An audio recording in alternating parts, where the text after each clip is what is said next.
This is the Apple Watch Series 9, but I wouldn't blame you if you mistook it for the Series 8.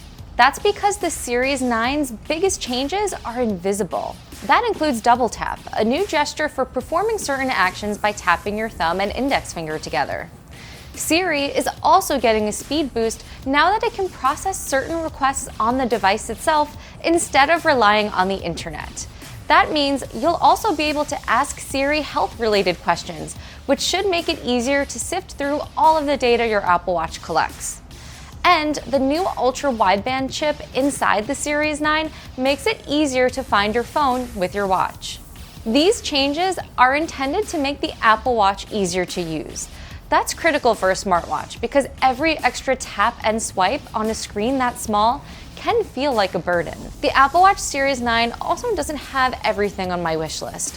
For example, I would still love to see the Apple Watch Ultra's action button arrive on the regular model, and more health metrics aimed at recovery would also be helpful. The Apple Watch Series 9 is ideal for those upgrading from an older Apple Watch, like the Series 6 or earlier. Features like double tap, the faster Siri performance, and the ability to track down your iPhone more precisely do add some convenience to the Apple Watch, but they aren't enough to justify an upgrade if you already have a recent model.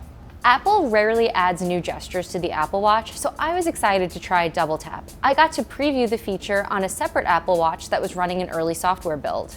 The idea behind double tap is to make it easier to control the watch while your other hand might be busy, perhaps when you're walking the dog, doing the dishes, or carrying shopping bags. Double tap triggers the primary action in an app or notification.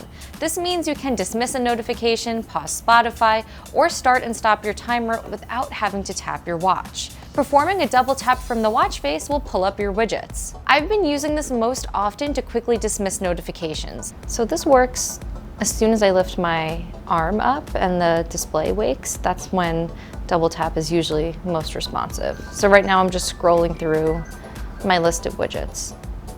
Since this is just a preview and not the final version of the feature, it's hard to test its accuracy just yet. But my bigger concern about double tap is that it can feel awkward to get used to. We've spent years being conditioned to tap, swipe, and speak to our devices, but the gesture of tapping your index finger to your thumb is a bit new to most people. Case in point, I did get a few strange looks over the weekend while hanging out with some friends as I was using double tap on the Series 9. Siri is getting an upgrade on the Apple Watch. The new chip inside the S9 means certain Siri queries can be processed on the device rather than in the cloud, speeding up Siri's response time. That includes requests that don't require pulling an answer from the internet, such as starting a workout or setting timers and alarms. Set a timer for 5 seconds. I would say that was pretty fast. Set an alarm for 4 a.m. tomorrow morning. Wow, yeah, that was like an instant. Dictation is also supposed to be 25% more accurate on the Series 9. Hey, how's it going?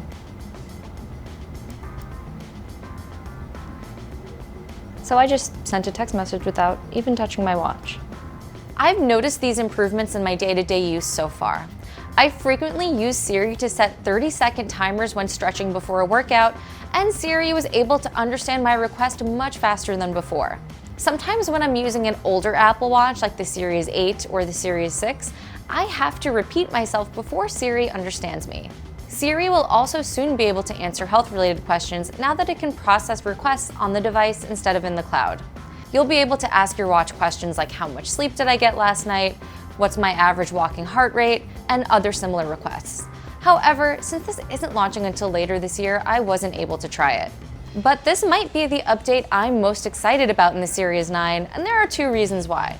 First, it's not always easy to find specific health data points in Apple's Health app. It sometimes takes a couple of taps to find the information I want, such as my exercise minutes.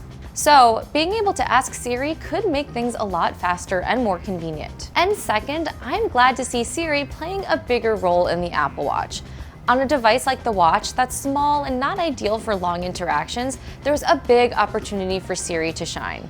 The Apple Watch Series 9 has a second-generation ultra-wideband chip, which means it's easier to find your phone using the Apple Watch. Instead of just pinging the watch, you'll now see an estimate of how far away you are, pointing you in the right direction. It's pretty much like locating an AirTag, but it only works with the iPhone 15 and iPhone 15 Pro. Okay, so I literally have no idea where my iPhone 15 is right now. It's in this office somewhere. It looks like it's 11 feet away.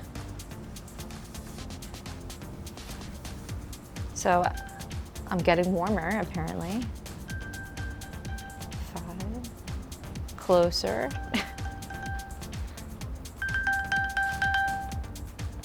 Found it.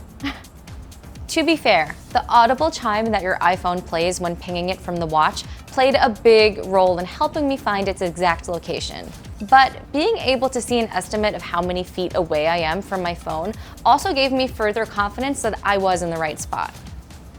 The Apple Watch Series 9 has a lot in common with the Series 8 when it comes to just about everything else. It still lasts for about 18 hours on a single charge, which roughly translates to a full day of usage. And you get the same array of health and safety features, such as the ability to measure overnight wrist temperature, blood oxygen saturation, take an ECG from your wrist, and detect hard falls and car crashes. The pricier Apple Watch Ultra 2 has extra features for outdoor enthusiasts, like a precision dual-frequency GPS and a more durable design. You also need the Ultra to get that programmable action button, a larger screen, and longer battery life. The Apple Watch Series 9 has an always-on display, just like every flagship Apple Watch since the Series 5.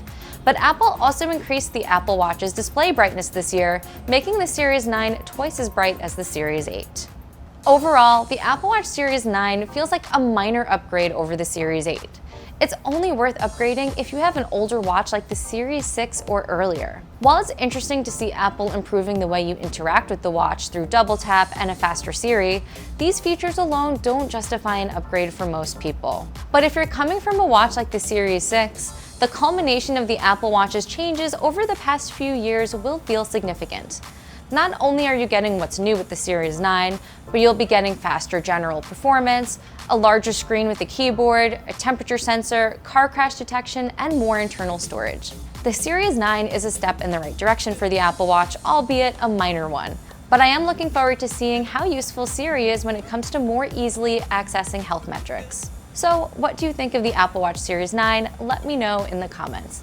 And don't forget to follow Cnet for more Apple coverage. Thanks for watching, and I'll see you next time.